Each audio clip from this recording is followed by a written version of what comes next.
We're going to call to order the meeting of the Board of Trustees of the Urbana Free Library for February 11th, 2025. Becky, can you do a roll call? I will do a roll call. Okay, Erica. Here. Liz. Here. Glenn. Here. Beth. Here. Dan. Here. Julia. Here. Rob. Here. We're missing at this point Darius and Sharice. Are there any additions, corrections, or modifications to the agenda? Hearing none, is there a motion to approve the agenda as is? So moved. Seconded. Beth and Rob, all in favor of approving the agenda, say aye. Aye. Aye. Any opposed? Agenda is approved. Is there a public comment this evening? Hearing none, we will jump right into presentation. We have a talk about our lovely seat exchange. Yes. Okay. This is my dog. Her name is Casper. He was the mascot of all of our Zoom meetings, so I figured I should make sure everyone knows about it. Okay. I am going to pass these around. These are handouts for the seat exchange. So this is sort of a beginner's explanation of like how do you interact with the seat exchange. With this presentation, it is more of like a behind the scenes, how has it progressed, what does it look like, what are the stats, that kind of thing. So the idea of the seat exchange was an idea that Joel Spencer actually had years before it was possible. There was some weird legal issue with seeds being considered intellectual property, and so he couldn't actually freely give them. It was a whole thing, but now you can freely distribute seeds in between community members. So we're not the only seed lending library or seed exchange in a public library, but it is a really cool one. So we started, we were planning on starting right as COVID happened. So we had all the momentum, all the ideas, and then nothing. But we still wanted to try it because we got a massive donation from a community member. We were like, well, we have the seeds. They're going to go bad after however many years. Like, we should at least do something. So we used the Teen Open Lab closet, the one in the far corner, as our home base, and it was entirely via email. So we had on the website a list of, these are the seeds we have. Email us what you want. And then people would be like, hey, can I have these 5 things? And we would basically do a curbside pickup with seeds. That was a whole hassle trying to keep the seed list updated, and was not the most efficient way, but it worked. And then started in cardboard boxes, and then we recognized that in the admin office, we had old card catalog drawers that weren't doing anything, so we decided to use them with the seed exchange. The visuals are just cool. And then in 2022, it was now publicly accessible. So up on the second floor, kind of tucked behind one of the computer tables, is where this used to be. So this was the first time that patrons could come up, open a drawer, take the seeds themselves, rather than us having to fill an email order. And we got official signage, which looked really cool. Jenny has designed all of the graphics, including the logo. Incredible. We have a stamp made, it's a whole thing. At one point we made trucker hats, and then do again. And then, so 2023, all the official signage, forms, information. And then in 2024, it moved again to what is currently its permanent home, question mark. This is up on the second floor. If you walk up the stairs, it's sort of behind you to your left by the graphic novels. It has a beautiful mural. There are actually brackets drilled into the wall, so it's a floating shelf. Gorgeous. And this year, in the same place, but slightly different change in signage, and now we try to do a bit of a book display to cover where we might not have as many vegetable types as we would have seed drawers. So the idea, notice there's 4 different colors: blue, yellow, purple, that one was a tiny one, and green. They're all different seed types. So herbs, pollinators, ornamentals, and vegetables, plus melons. It would just be food or edibles, but you can't really write that. So we just say veg and there are melons. And each drawer is a seed type, and turns out seed packets are pretty much the size of card catalog. What about them called? Cards. Index cards. Index cards. Thank you. I know they're called. So if you can see, so these are store-bought ones, so folks can donate store-bought seed packets, or we do also, in addition, have a small budget each fiscal year to help supplement. But if you see, each of the stickers has the Seed Exchange logo on it. So Jenny made the design, we made it into a stamp, and now every store-bought packet that goes through the Seed Exchange has a sticker on it, so when people find it at home later, we're like, oh yeah, it's from the Urbana Free Library Seed Exchange. And then we also have a lot of locally grown seeds. So if the seed is already in a pack, cool, I don't have to do anything with it except stamp a sticker. But sometimes people just give you a bag of seeds, which we encourage. It's on the instructions.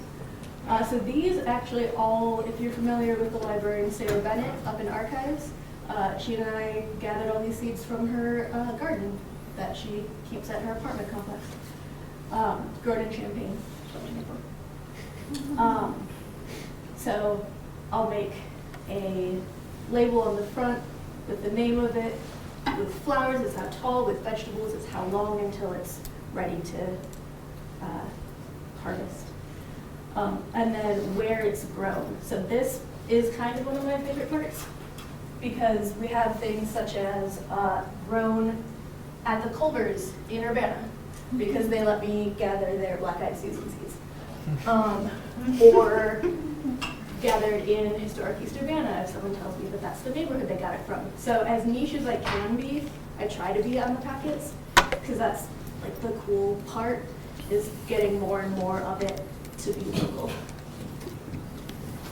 So in the lifetime, since that first photo, we have circulated or folks have taken over 16,000 seed packets, which is very exciting. Average number, about 7 packs per order, which is great. Because one of the worries was, oh, well, if you just put them out, people are going to take way too many, won't be sustainable. We still had a please limit yourself to 10 on the little receipt page, but people also self-select pretty well, so they take what they need. You can see each year, steady growth. Number of packets taken, number of orders. So people are taking about the same amount per order. There's just way more people. And then this is a breakdown each of the years of how many of each seed type has been taken. Again, steady growth. Ornamentals, we just didn't have them as a category in 21 and 22. There are things like grass, ornamental corn, gourds, catgrass, really popular right now. So there just aren't as many options. And then, going back to sustainability of the seed exchange, the idea, the hope, is that it's self-sustaining. So this is a donation that we got via Township. They got it from Walmart, interestingly enough. We've gotten about 150 donations since 2023 is when I started that particular spreadsheet. Note of the 16,096 taken, we have actually been donated almost the same amount at 15,403. And over half, almost 60% of all of the donations we've gotten included locally grown seeds. So this is kind of the first year it has started becoming self-sustaining. We've gotten back seeds from plants that people have taken. It's like starting to kind of kick off. This is what it looks like sometimes when someone donates just the seeds. Yeah, they can get the seeds themselves, they process the seed heads if they want to. They just give us a bag, label it, and then my job, usually multitasking while on the desk, is to put them into little packets. But one last thing, visual. We held on to the receipts. So when folks take seeds, it's a sheet of paper, and they write down on it, here's what I took, and then I have a whole spreadsheet thing, right? I'm going to see if I do the thing right here. Okay. 2022.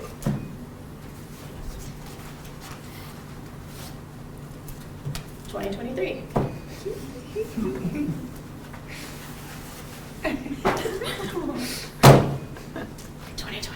Better than a month.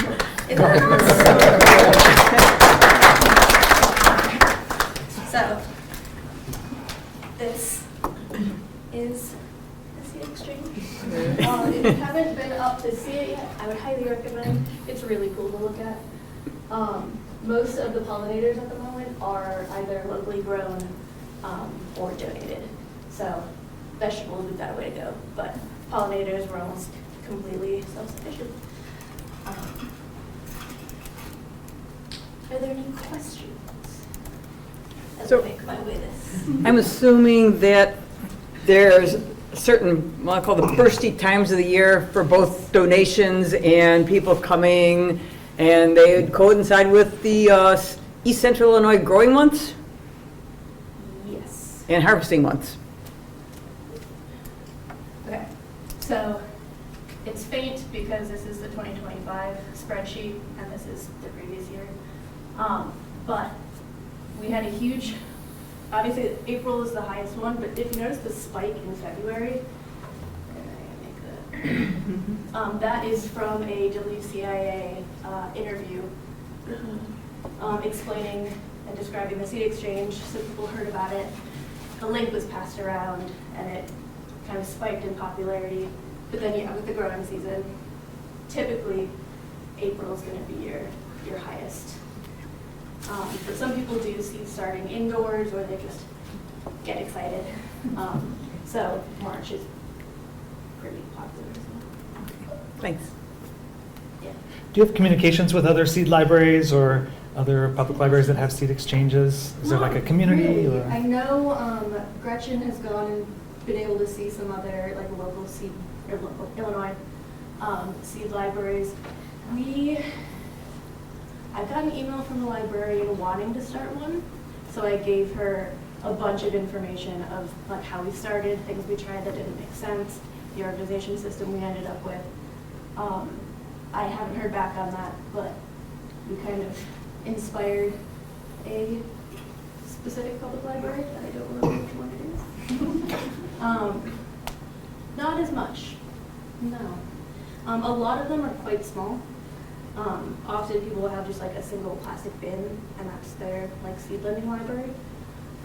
So, no, there's not like, it's not like a little free library where there's like a map you can pin it and sort of do all that, but that would be a good idea. Yeah. Has there been any effort to reach out to other places that might donate in bulk? Like, that was amazing. You got all those from Walmart that, you know, managed to find their way here, but like Rural King or Blaine's that would have a lot that might purge regularly.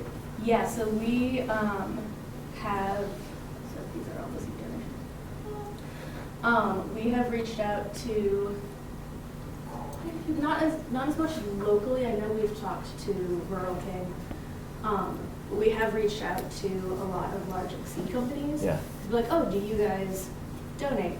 And not as much as you would think is the answer to that. So we probably could do another local round of like, hey, look, it's doing well, because before it was sort of a, who knows? We'll have to follow up on that. That's a good point. But we do have a local community member who is a Livingston seed distributor. So any of the seeds he isn't able to sell, he gives us. So we've gotten thousands of packets from him. And then Seed Geeks is who we buy a lot of our seeds with our budget, and they almost always give us free ones. So they give us 84 free ones in that order. 37, all set. Do you have a sense of the user community? Everybody. It's so cool. People will come up, like families with young kids, it'll be multiple groups of people. I've seen every age range. So many languages spoken, which has been really cool to see, just like hearing people talking about seeds. You know, Esther, our librarian, is Korean, and her mom had grown perilla seeds, which is a very popular green in Korean cuisine. And so at one point, when her mom was able to do that, we had a whole drawer of perilla seeds.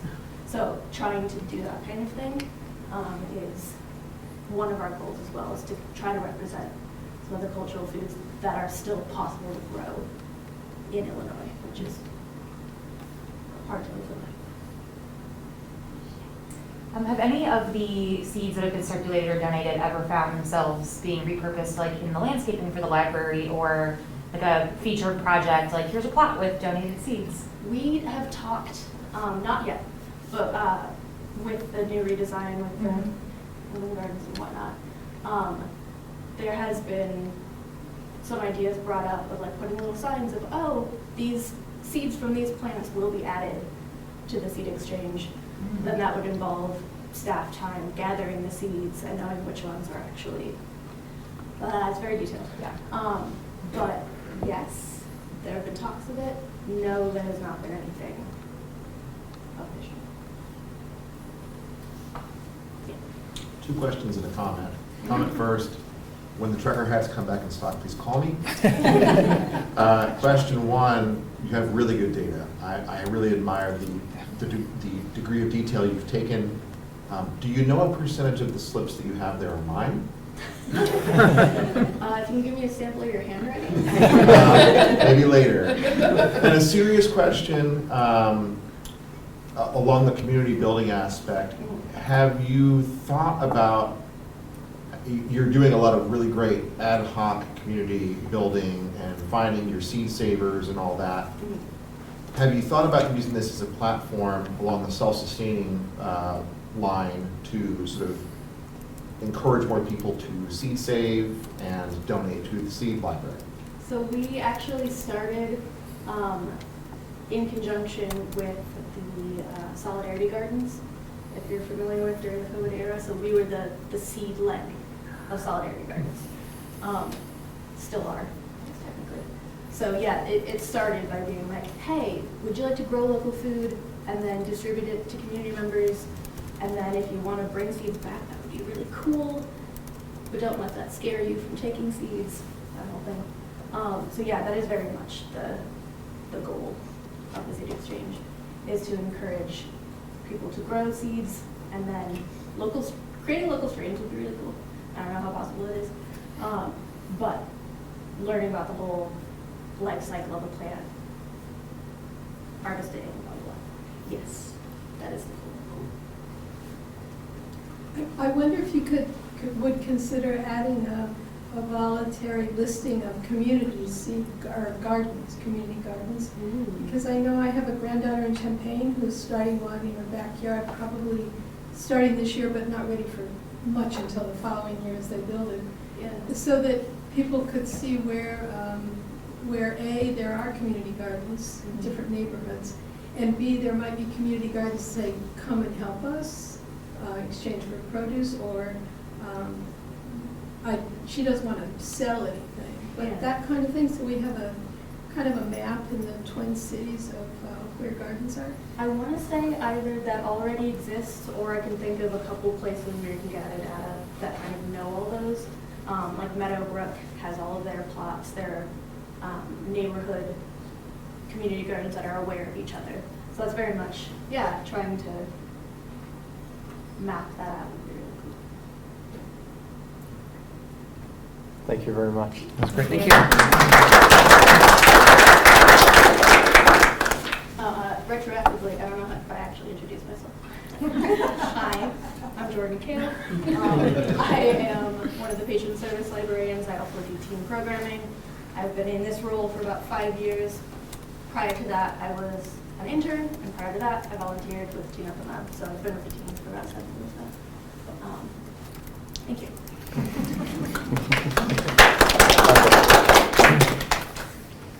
All right, moving on to our action items. First up is the consent agenda. I'll go ahead and read through the entirety of that. First item, board meeting minutes of January 14th, 2025. Payroll for January 24th, 2025, totaling $127,281.48.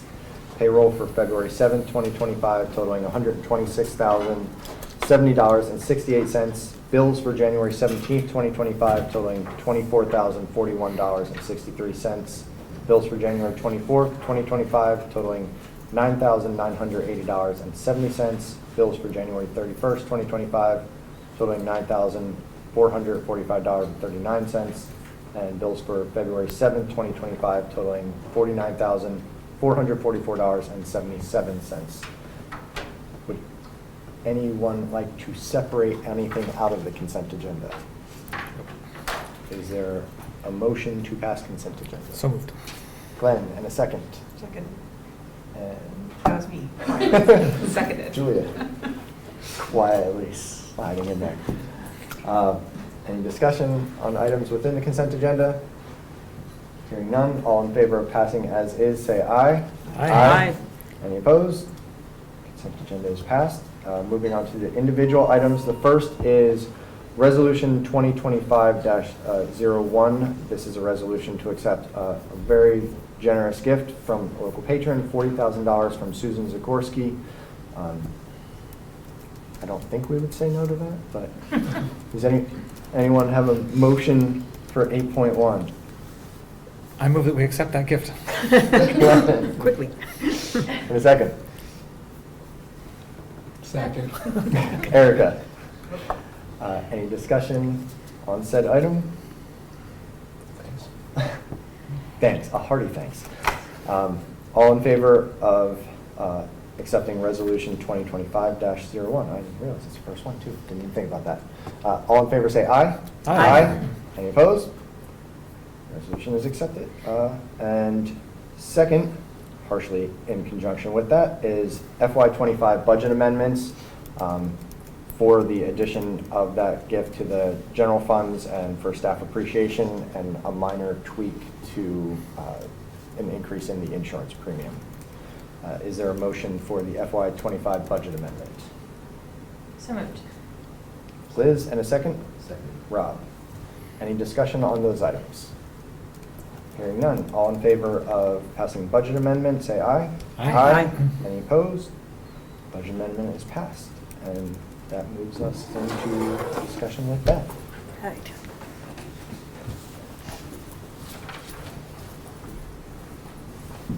As we're getting set up, about a month ago, I was listening to NPR, and they were doing a short interview with the director of the branch libraries in LA.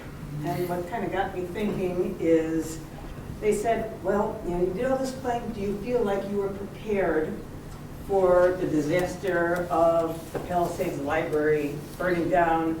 And she said, frankly, no. And then she went into just explaining the role that the Palisades Library had in the community and all sorts of different aspects. And I was thinking, wow, what are libraries' roles in disasters? And there are so many different aspects to it. So what I decided to do in just the short amount of time that we have for these talks, is just maybe giving a little food for thought, thinking, okay, let's think about disaster planning before a disaster happens. That's really the planning part. What's going on during a disaster, and then what might happen after disaster. And unfortunately, we have way too many examples right now of some disasters. So I chose 3 different examples that we'll talk about for before, just in fact it's in our director's report, the Urbana Free Library, what we do. Whoa! Things Good catch. before disasters happen.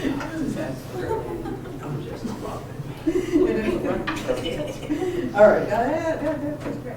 All right, so be prepared. And so, let me just go ahead here.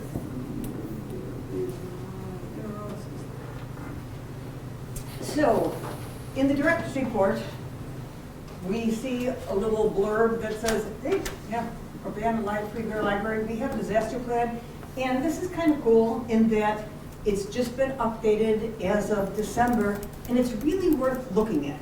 And there are two different documents there, and one is this very thorough manual, in a sense, that just covers anything that can happen inside the library and outside of the library, including earthquakes. We are in an earthquake zone, so things that would possibly happen for us. And then there's emergency things that I'm focusing on. It has things for preventing disasters, how are you responding to them, recovery and salvage procedures after a disaster. And then what's really handy is more or less a flip guide. So if you're a staff member and something is happening, you can really quickly go look to the appropriate section and get your action items, what you can do that will help you through and help the patrons through whatever is happening. So that's just good planning. That's before you actually have a disaster. So now, during. Unfortunately, due to the wildfires in the Los Angeles area, the beautiful Palisades Library that was built in 2003, so just barely 20 years old, and just really a heart of community, it did burn down. It's part of the Los Angeles Public Library system. So I was saying, so what was happening during there? So one thing is, yeah, they did have the webpage up, and the webpage very prominently had a link, and I'll explain that on the next page, with all sorts of resources. So if you're a patron of the area, and if you're affected, or if you have people that you know living there, they're affected, right away here, you have questions about pets, boom. You have a question, you're homeless, boom. So there's all sorts of different resources that they're giving to the patrons. And then what's happening in the meantime, the other branch libraries are providing help for the patrons of this Palisades area. And those first couple weeks, people didn't have power. They needed a place to charge their devices. They needed a place just to take their kids, just so they could be in a nice, bright, happier area for a moment. So the other libraries really played an important role for that.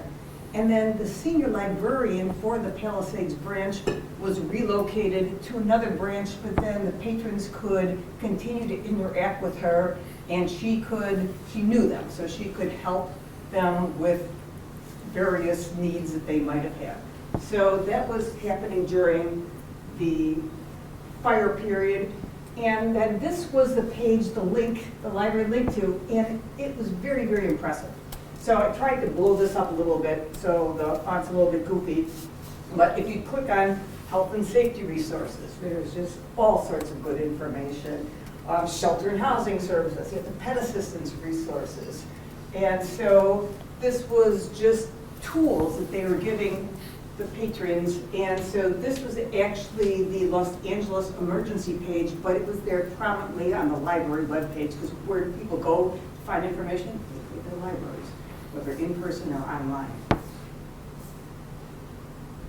And then I was kind of curious, saying, well, what's the American Library Association role? And so immediately they get the word out, and they got an online relief fund for people who wanted to donate to help the damaged and destroyed libraries. In this case, a specific ask for the Palisades Library. And then also the American Library Association, they advocate for policies and for fundings to make sure libraries can continue to operate during disasters. And then they kind of ask us and people involved with libraries to also help advocate for these policies when they're in a position to do so. So now this was an interesting case. Here's an after case. So, there's a hurricane. Buncombe County, the center of Buncombe County is Asheville, North Carolina. And so they had all the after effects of the flooding, and if anyone saw the pictures, it was pretty disastrous around there. So they had their homepage link to point people, even today, there's a web form to talk about property damage, and property damage can be homes, it can be, oh, we see a bridge that's about to fall apart. You could put the bridge in, or various different types of property. But what really is fantastic is now that people are kind of settling out after this hurricane, they are doing this community crowdsourcing effort to build a digital archive. And what I love about it is they are asking everybody to contribute, because what it does is it's allowing a community memory. And so instead of having a couple people saying, we're gonna write the history of this disaster and how this community reacted to it, you've got everyone in the community. It's a very inclusive effort. You're getting all sorts of different aspects, and they're preserving this disaster, the good points, the bad points, the heroics, and just what it meant to everyone in the community. So I just love this. I thought this was a fabulous role that the Buncombe Library decided to choose to kind of help the community. And, you know, what are libraries? Libraries are about communities. So in each of these cases, it's, you know, what is the role that we're playing for this community? So again, could dive deep into each of these, but I just wanted to give some food for thought and what libraries do for disasters. So thank you.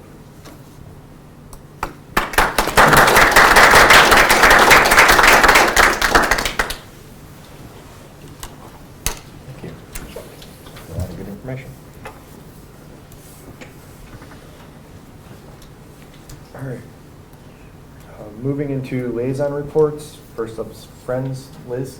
The Friends did not meet this month, but the dates are set for the next book sale, which is May 1st through 4th. As always, starting with members only night, followed by full price, half price, and giveaway day. And general announcement slash ask. Liz is now having a conflict with the meeting times for the Friends and is going to have to step away from that liaison position. Is there anyone else that would have interest in stepping in and meeting, I believe, just once a month with the Friends usually? Yeah? Once a month, if that. Typically, we would meet before and after a book sale, so it's not every month, but yeah, it'd be the first Wednesday of the month when it does happen. And yeah, sorry, I have another new board commitment. I apologize. And what's the time?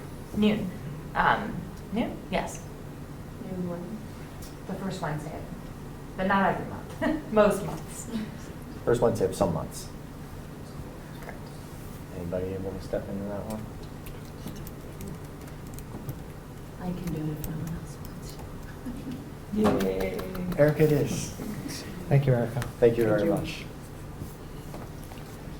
I have volunteered to still help with the book sales. I can do that. But I just can't make that Wednesday meeting.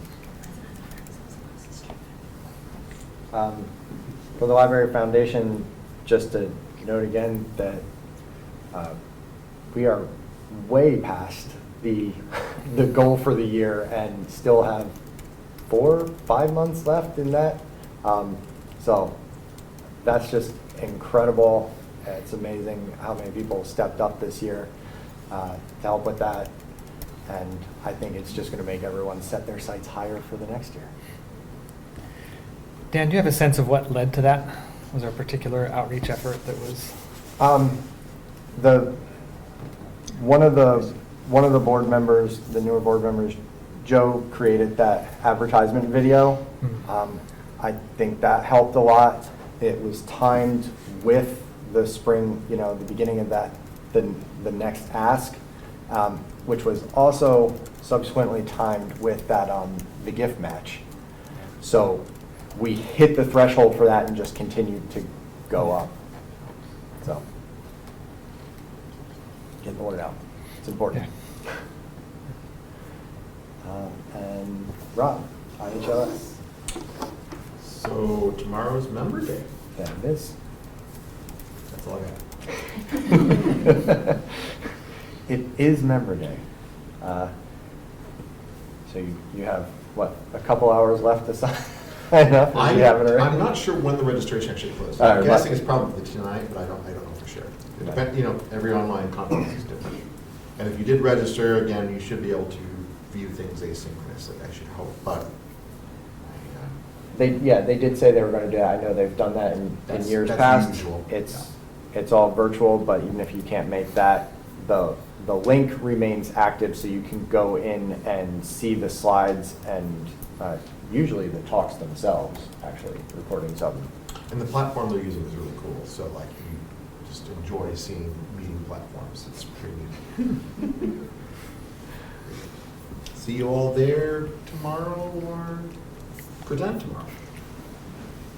Thanks, Rob. Any admin reports? So that's a nice segue. We do have several staff who will be attending tomorrow's member day.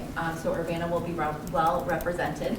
And IHLS has announced it will be snow or shine. They'll have it either way. So that being said, with regards to the weather, we're actively monitoring the situation. The National Weather Service is giving out regular updates, which we do attend.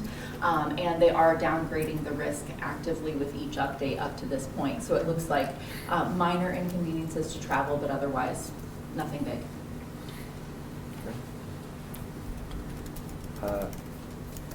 Committee reports, I'm going to roll that in with committee/president report. So for the search committee, we have received, I believe, somewhere in the neighborhood of 35 applications for the director position. Of those, about 12 have been winnowed out and moved on to phone interview. Of those, about another 6 have then moved on to a second round of interviews with via Zoom with Organizational Architecture, the firm helping us. And then we have started getting some of the packets of information about those specific individuals. There may be a couple more coming in this week, and then next week, the search committee will be meeting again, reviewing all of those, and trying to set times for the ones that we want to start looking at having our own talk with. Survey? I'll just mention that the organizational architecture sent out a Oh, survey. yes, Staff members thank you. here should have received that, and some stakeholders. I'm not sure which stakeholders they. We recommended a few. There I was think the- they used the- that list. Okay. The Friends, the foundation, and some of the people that we regularly work with over at the city and Cunningham. Mhm. That was great. They said there were some glitches with the email they sent out, so they extended the deadline. But yeah, the search committee, including the contractors, are really trying hard to get feedback. And I'll just add, Dan, to your Please. report, the 4 candidates that we looked at so far are really strong. Yeah. So there'll probably be more next week. Yep. All right. Any unfinished business? Any new business? In that case, we are going to head toward a closed session for, I will read these. 1, the minutes of the meetings lawfully closed under this act for purpose of approval by the body of the minutes and for semi-annual review of the minutes as mandated by pursuant to 5 ILCS 120/2 subsection C, subsection 21, section 2.06. And secondly, for approval of destruction of verbatim record per 5 ILCS 120/2.06, subsection C, subsection 1, subsection 2. Is there a motion to go into closed session? So moved. Okay. Seconded. Second, and Glenn. Becky, can we have a roll call vote for that? You need to say yes. Erica? Yes. Liz? Yes. Derek? Yes. Glenn? Yes. Beth? Yes. Dan? Yes. Julia? Yes. Rob? Yes. Okay, it's unanimous. It's 8:18. Becky, can we have a roll call vote to go back into open session? Okay. Erica? Yes. Liz? Yes. Derek? Yes. Glenn? Yes. Beth? Yes. Dan? Yes. Julia? Yes. Rob? Yes. All right, moving on to a few more individual action items. 17.1, is for approval of closed session minutes of August 13th, 2024, August 8th, 2024, and December 10th, 2024. Is there a motion to approve those minutes? So moved? Glenn, a second? Second? And Liz, any discussion on those? Hearing none, all in favor of approval, say aye. Aye. Any opposed? Minutes are approved. 17.2, is there a motion for vote to open or close any of those 3 session minutes? I move to approve opening the minutes of December 10th, 2024, and close the minutes from October 8th, 2024, and August 13th, 2024. I second that motion. All right, Beth and Glenn, any discussion on those? Just to clarify, we are keeping the minutes from 8/13/2024 and October 8th, 2024 closed. We are opening the minutes from December 10th, 2024. And all other, And, In all the other previous minutes. and all previous ones will stay closed as well. So Thank you. the only specific one that will be opening is December 10th, 2024. All others will remain closed. All others remain closed. Thank you for the clarification, Rob. All right. All in favor of opening December 10th, 2024, leaving all, So you have a sorry, motion, closed? but do we have a second? We have I seconded Yeah, it. Glenn was second. Okay, great. All in favor of opening December 10th, 2024, and leaving all others closed? All in favor, say aye. Aye. Any opposed? Motion is passed. And lastly, 17.3, approval destruction of verbatim record per 5 ILCS 120/2.06, subsection C, subsection 1, subsection 2, February 14th, 2023, and August 8th, 2023.